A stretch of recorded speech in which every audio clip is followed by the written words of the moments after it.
Cognizant to the needs of our learners, parents, and teachers, the Department of Education provided us with powerful tools for productivity that will allow us to foster critical thinking skills, problem-solving skills, communication and collaboration skills to be compassionate, responsible global citizens.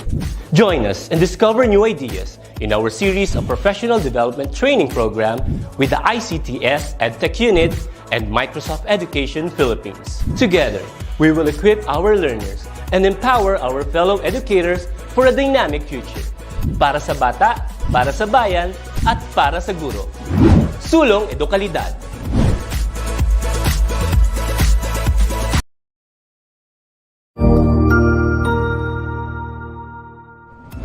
Magandang araw, Sir Wilbur po, at your service.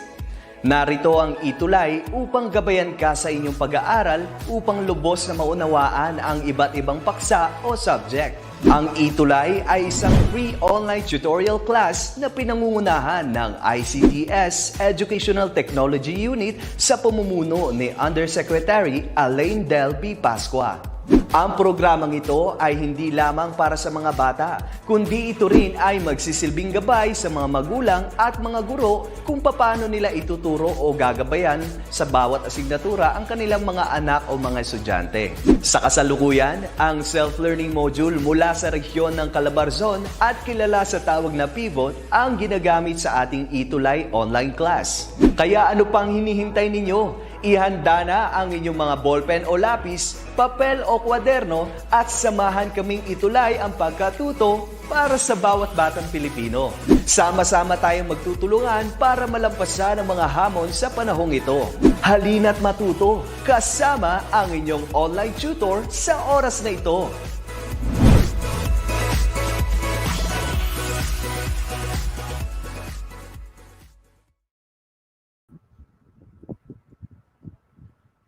Hello, good afternoon everyone. Mura Luzon, Visayas at Mindanao. Andito na po uli ang inyong tutor on ETUlay, si Sir Alan or Tutor Alan Adam, na nagbo-broadcast dito live sa inyo sa aking bulwagan dito sa Lapu-Lapu City. Okay, good afternoon to all. Sana masaya kayo. By the way, it is our great regret and sadness for the whole country to offer, of course, a warm sympathy and, of course, prayer to the former president, former President Noynoy Aquino, who passed away this morning, and because he also was once a political figure, so it is proper also for us to offer our sympathy and condolences to the whole family. So we sympathize and we are also saddened by the demise of our political figure in our country. Okay, so much for that.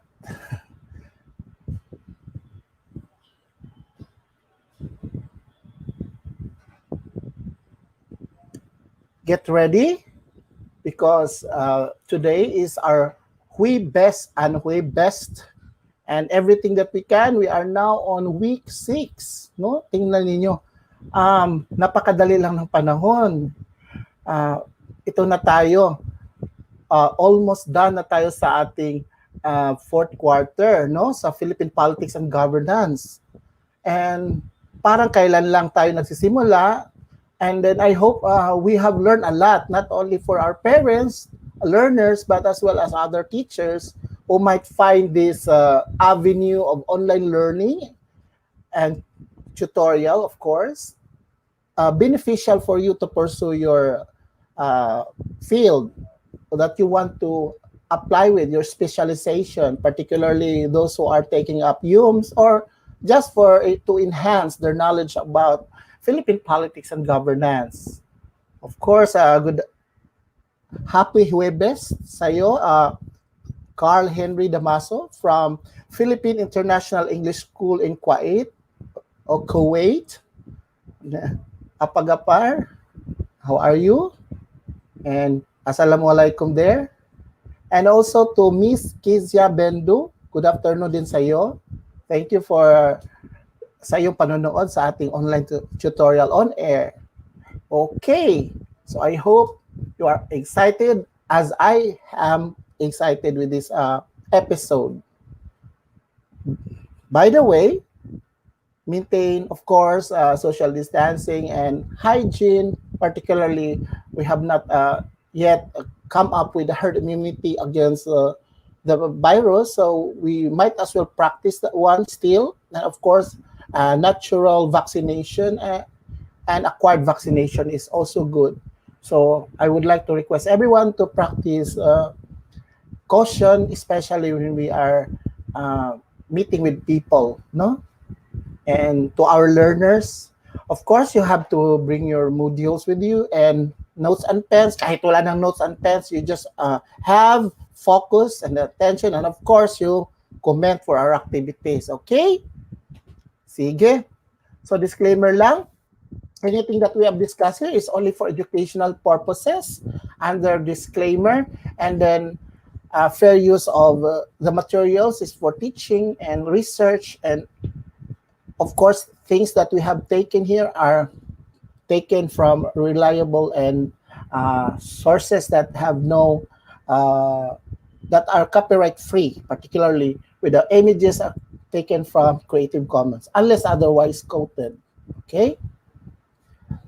Now, let us have a brief overview of our past lesson. Okay? Our past lesson, para ma-connect ninyo ang present lesson natin ngayon, last week we had our civil society and social movements. No? So when we talk of civil society and social movements, these are considered as the third sector of a democratic society, as one of the authors have said, because we have private, we have public sector, and the civil society and the social movements are considered to be on the mediator or in between the line of public and private. And of course, the agenda of the civil society and social movements are to uphold equitable change in the interest of the marginalized sectors of the society. Nandyan yung mga interests, yung upholding the rights of the people, and of course, concerns regarding the environment, the shall we say, race, sex, or not necessarily race, but religion, rather. Religion, no? Equality among the people. So, these are marginalized sector. So, the civil society and social movements are also essential for a government to function, since there are people who are not being heard and they wanted to have a movement in order for them to voice out their concern. Okay? Yan. Now, I have an activity, a pre-activity before we start with our lesson. That is, these activities are related to our lesson. Okay? I will show you picture of flags and then you tell me who are the people of this country. Okay? Sige. Now this one, do you know this one? This particular flag, what country is it and who are the people of this? Yes? May sagot na si Miss Keisha Bendo. Ang sabi niya, Israelites. Wow. Okay, tingnan natin. Israeli. Actually, the archaic name in the biblical times, the people of this country, wala pa kasi silang flag noon, and they were in the biblical period, ang tawag sa kanila, Israelites. No, that's in our Bible. And ngayon, ang tawag na is, a nation na sila, we have called them as Israeli or Israelis. Oh, dami sila. That's correct, Carl. Okay. Tama kayo pareho, no? Yes, Carl. Damaso. Tama. Israeli. So, pag marami, Israelis. Now, next. Ito. Who are the people of this country? And what do you call the people of this country? This flag. This is a Union Jack flag, right?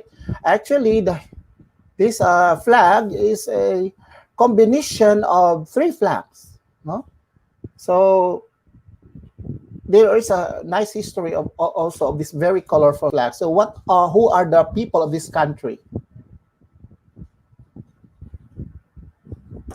Yeah, the country is United Kingdom, but who are the people of this country? How do you call the people of this country? Okay. The answer is British. So they are the British people. So the British people, United Kingdom is composed of 3. Kaya nga United Kingdom, 3 kingdoms. Yan, they're taken as one, no? United Kingdoms composed of Scotland, Northern, I think Northern Ireland, kasi iba yung Republic of Ireland, and Wales, no? So that's why they have this combination of flags. The blue one is the Scotland, right? Parang ano nila, Union Jack ng Scotland yung sa blue. So there you are. Next, this one, a very colorful flag from South Africa. Sasabihin ko na lang, South Africa. So ano yung pangalan ng mga people of this country? Okay, ang tawag natin sa kanila ay South African. Tingnan ninyo. Yung iba, it's not clear as to the name of the country is also the name of the people. It's easy to say, but this one also spell out South Africa. It's really clear at this time, no? Diba? Hindi katulad sa United Kingdom, iba yung pangalan ng tao. Hindi United Kingdomites, but they are British. And this one is South African. So they are really clear, spell out according to the name of their country. Now this one, who are the people of this country? Okay, this one is a flag of Denmark.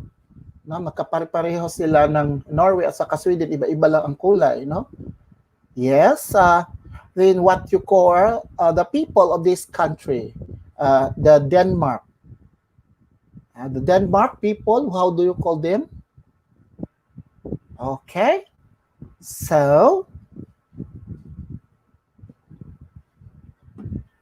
the Denmark people are called as Danish. Danes, Danish people. Parang yung Danes, parang yung parang brand yun ng isang butter. Okay. But of course, galing din siya sa that country. Okay. Okay, next. At least you have ideas, right? Danish, correct. Okay, Shana and Carl. Henry, tama. Okay, next, ito, last. Who are the people of this country? Sige nga, hindi ako magsasabi anong country ito at who are the people of this country. So this is, parang magkamukha sila ng United States of America, no? Yung kulay nila at saka stripes, pero walang stars. So it's a moon and sun. Nakikita ninyo, most countries na Christian are having cross, and this one is an Islamic country. This found in Southeast Asia. Who are the people of this country? The answer is Malaysians. Don't you know that before World War II, Malaysia was called Malaya kasi they belong to the Malaya people of Malayan Peninsula. Now they are now named as Malaysia. So the people are Malaysian. Okay, so because of that, that is our topic. So we will talk about importance of active citizenship. Kasi yung people are the citizens of the certain country. Okay, that will be our topic this afternoon. So this is the essential competency on explain the importance of active citizenship. Okay. Filipino citizenship, of course. Yan. So let's talk about citizenship. So citizenship is a relationship between an individual and a state to which the individual owes allegiance and in turns entitled to its protection. Yan. So, relationship daw, parang give and take. I do this so that you may do. Right?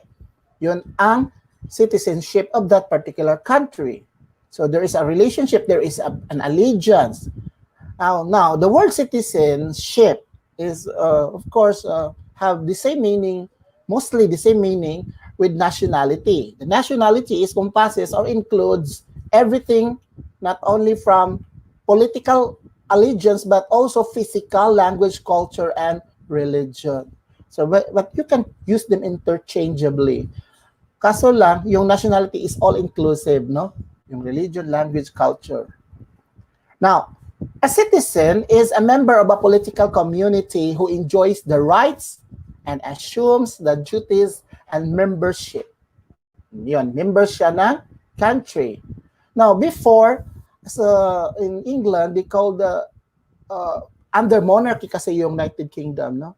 Monarchy meaning yung mga hari at reyna. Ang tawag nila sa mga citizen nila, hindi pa citizen. Ang tawag nila subjects, commoners. Nung una pa, nung panahon pa ni Aristotle, ang tawag nila freemen at saka slaves. Yung freemen ang tinatawag nila citizen. Ngayon, nag-i-evolve na yung meaning. In fact, I will give you this one, two contrasting view of citizenship, the modern view of citizenship. Liberal individualistic conception at saka yung civic republican conception. So yung liberal definition is, yun daw, citizenship is man's economic in nature. And yung civic republican ay political in nature. The other one is citizenship are sovereign autonomous beings with duties to pay taxes, obey the law, engage in business, and defend the nation if necessary. So if you consider that is what we call passive, no? Passive politically. Pay allegiance, pay taxes, obey. But if it is needed to defend the country, you have to defend. That's a passive politically. Now, in civic republican conception or idea, citizenship is about democratic participation. So people vote which channel legitimate, they can express their frustrations and grievances against the government and matters for common concern. And this is what we call as active politically. No? So, may lead to yung liberal, it may lead to the generation of public spirit.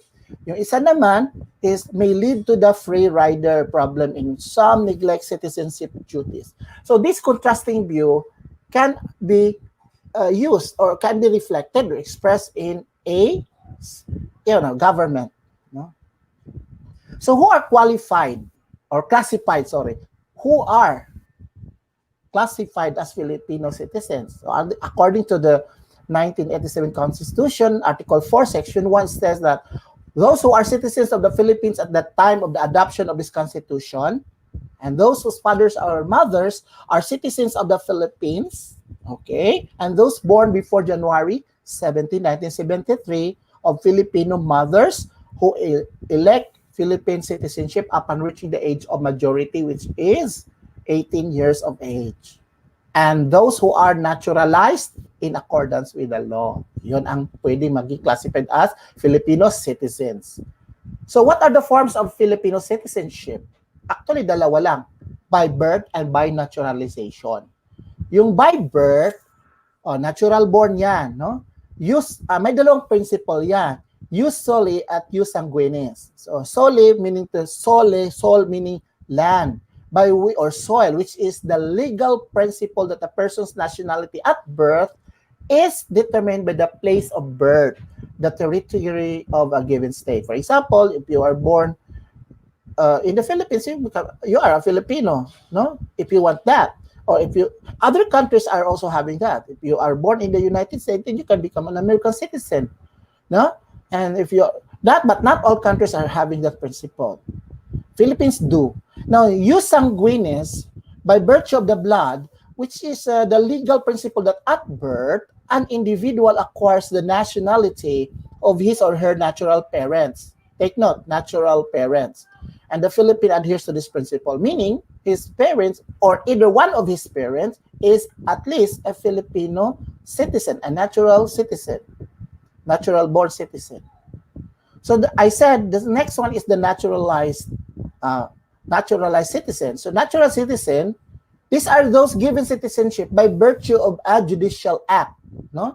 Adopting either a foreigner and clothing him with the privileges of a native-born citizen, or maybe a reacquiring, no? Reacquiring the status, former Filipino, tapos ibang nationality. Ngayon, you have decided to return to the Philippines and reacquire your status. Though that's also by virtue of the judicial act, by naturalization. Now, it also implies the renunciation of former nationality and, of course, adherence and pledge allegiance to the the country or the Philippines. So, yun ang naturalization. Ibig sabihin, by blood, hindi sila. So, na-reacquire nila by act of judicial act or by renunciation. Now, who are qualified to acquire citizenship? So, be over 25 years of age of the day of the petition. This is what we call naturalized, naturalized. Kasi walang age requirement pag natural born. Pag naturalized ka, a qualification, you have to be over 21 years of age on the day of the petition, and you have lived in the Philippines for at least a 10-year continuous period. Now, that was before. I think now, there is already, under Republic Act 9225, that is already shortened, no? Now, be of good moral character and support the Philippine Constitution. Okay? So, what are the ways of acquiring citizenship? Paano mo maka-acquire yun? So, you have before that is a minimum of 5,000 in real estate money or have a lucrative job in the Philippines. And must be able to speak or read English, Spanish, or one of the other main languages of the country. No? You have to know that. Or, if the applicant is a minor children, they must have been enrolled in a school recognized by the Bureau of Education. This was a law before, during the Commonwealth Act, no? So, but still effective. I just do not know if the minimum is still 5,000, no, for the real estate. And of course, we have the third. This still under the naturalization. So, naturalization by judicial act, and of course by marriage. So, yung foreigner nakapag-married ng Filipino, either male or female. So, a foreigner, the citizens of the Philippines who marry aliens or foreigner shall retain their citizenship unless by their act or omission they are deemed under the law to have renounced it. So, yan ang sinabi kong renounce. Ang sabi pa nga nila, use matrimony, no? By marriage. Of course, they have to renounce their former citizenship if they are married to a Filipino or a Filipina. And another one is marriage of a Filipino citizen with their male or female to an alien spouse does not make Filipino an alien, nor the husband or wife an alien also. So what is important that they renounce. The Filipino citizenship is still retained unless by the act or omission of the Filipino renouncing his or her citizenship. Hindi ka sabi na nag-marry siya, ay nawawala na yung citizenship niya. Kahit Filipino ka. If you did not renounce it, you are still a Filipino by blood. And you do not have oath of allegiance to other country. So, yung Commonwealth Act number 63, Section 1. Now, if you acquire the citizenship by virtue of naturalization or by virtue of birth, there's a question about by virtue of birth, you can also lose your citizenship in the Philippines. Now, how? According to this law, by naturalization in a foreign country, of course. But I will tell you, there is such now an Republic Act that a Filipino citizen can acquire dual citizenship. No, can also be for example, I may not renounce my Filipino citizenship, but I'm now living in the United States, so I can have a dual citizenship. No, that is especially in the provisions of that law.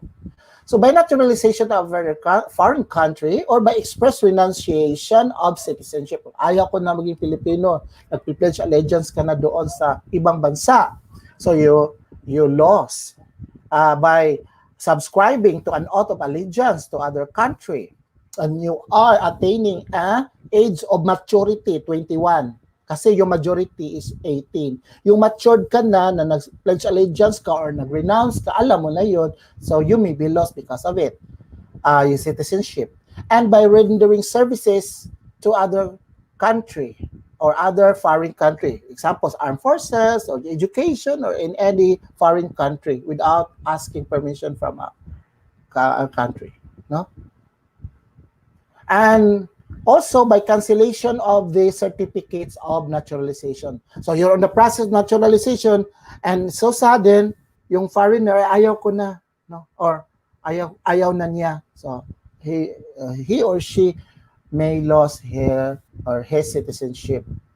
And by having been declared by the competent authority or court a deserter of the Philippine Armed Forces in time of war. So may labanan, may war, tapos nag-aawol ka, nagdi-desert ka sa yung you get out of the war zone without prior notice, you will be held liable as disloyal to defend the land during the times of war, and you may na lost your citizenship.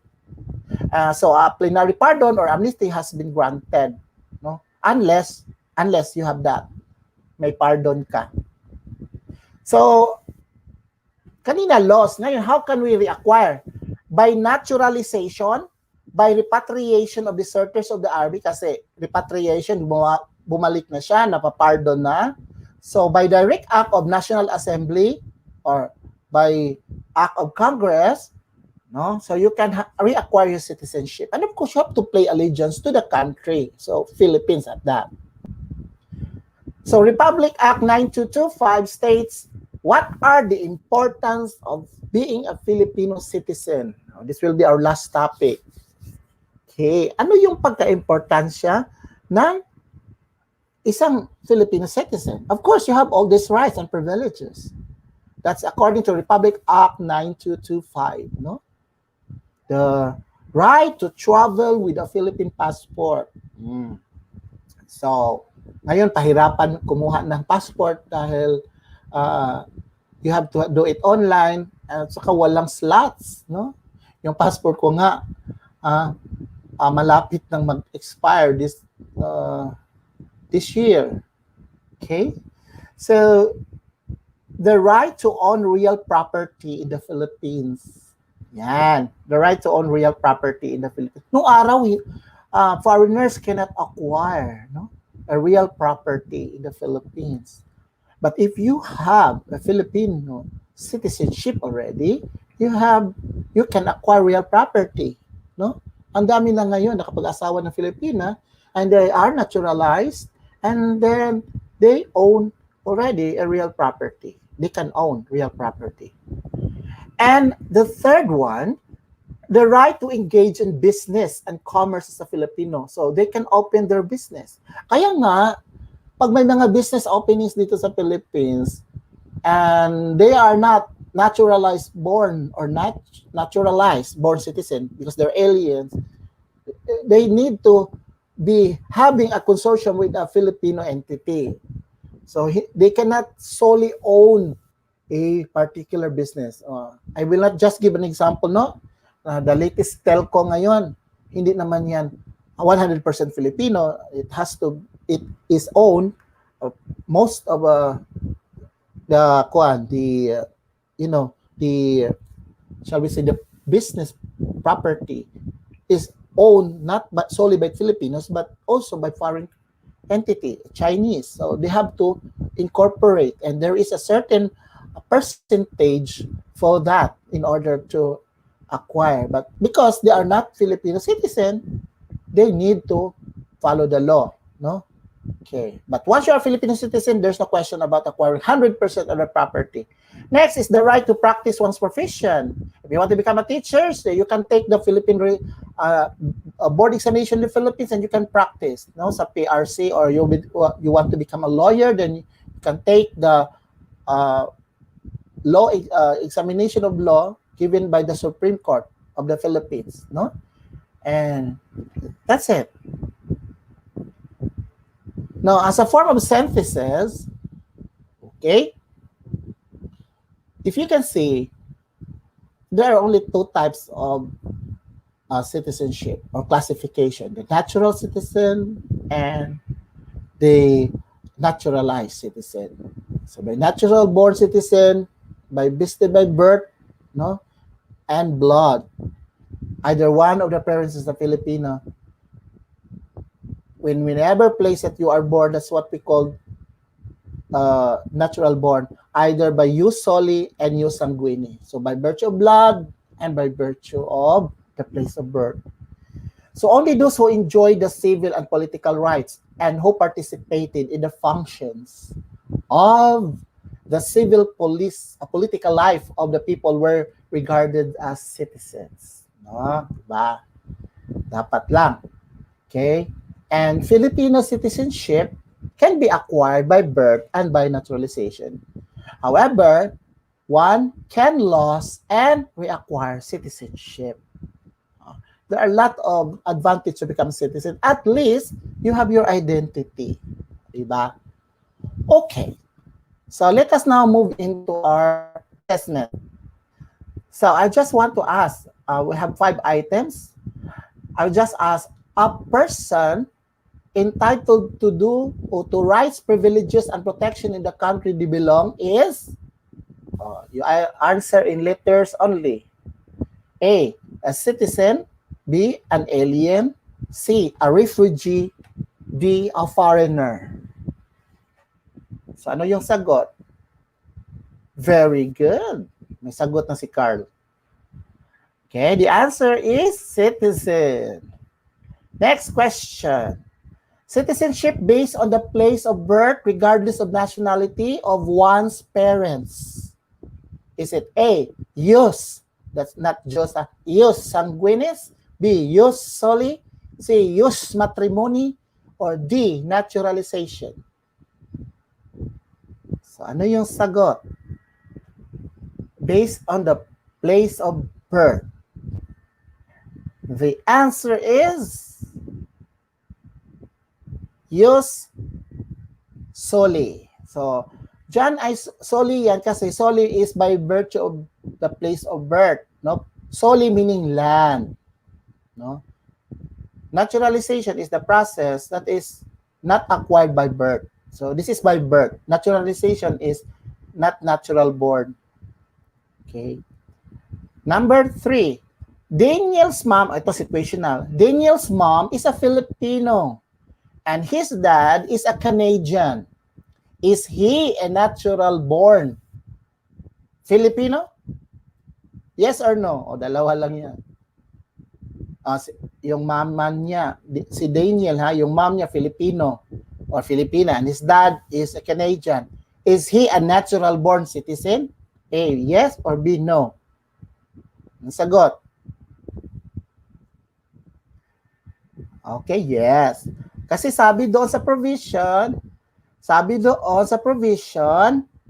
no, by virtue of either one parent is a Filipino, the child or Daniel, a child of his mom, a Filipina, is a natural born citizen according to the parent who is a Filipina. That is what we call jus sanguinis.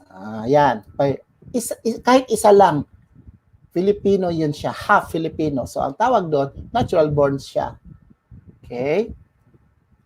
Now, number 4. Jessica is an Australian police who married a Filipino banker. Is she a Filipino by nationality? Australian police. Si Jessica is an Australian police. Nag-marry siya ng isang Filipino banker.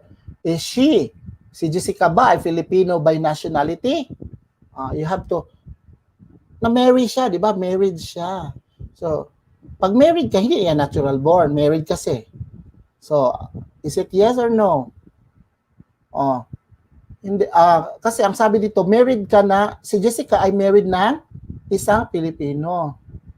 Jessica is an Australian citizen or police rather, who married a Filipino banker. Is she a Filipino? No.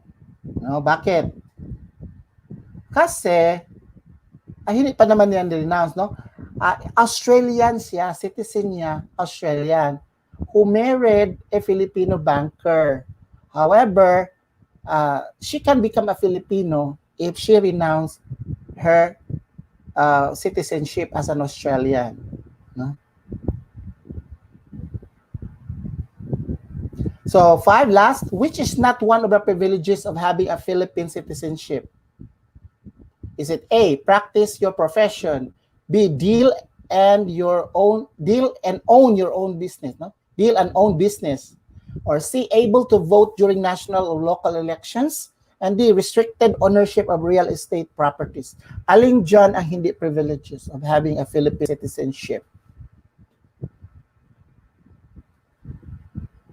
Okay, number 5 is, ang sagot dyan ay letter D. Dapat unrestricted na kasi Filipino na siya, naka-acquire na siya ng Philippine citizenship. So, thank you for that. So, as a form of reflection, meron tayo, madaling maging tao, mahirap magpakatao. It's easy to become a human than being humane. Right? Diba?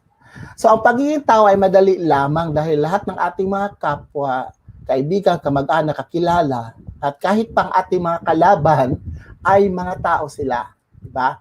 At bilang tao, lahat tayo'y nagkakamali. Ngunit, mahirap magpakatao dahil minsan hindi natin matatanggap o mapapatawad ang iba dahil sa kanilang pagkakamali.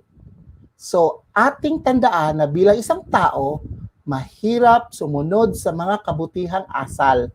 Bilang tao, tayo ay mayroong kalayaan na gumawa ng mga desisyon para sa ating sarili.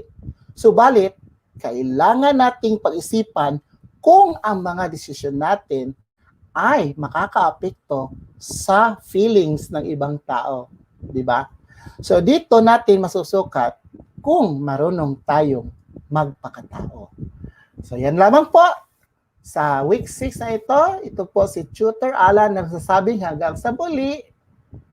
Ito yung mga references ko. You can also review this on YouTube and also in our DepEd online. So we have this video you can review, and I hope you are in good health and in good wealth and in good relationship with other people. So, salamat. Hanggang sa muli. Keep safe, everyone. Love you.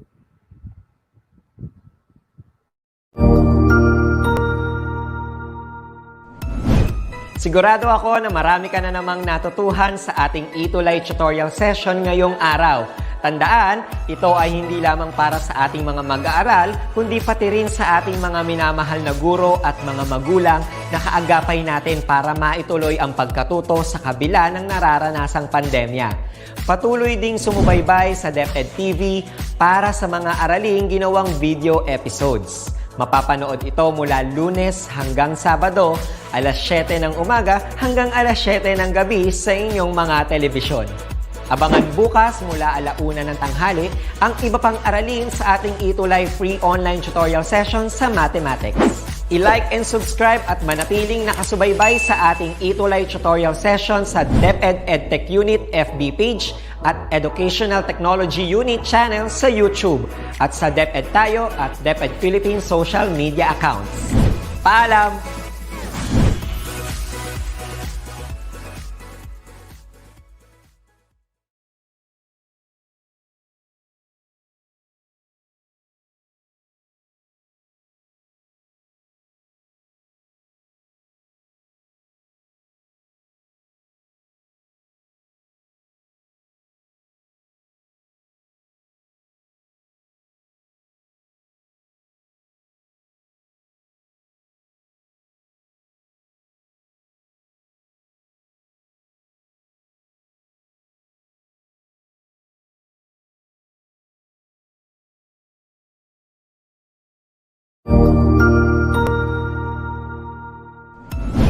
Sigurado ako na marami ka na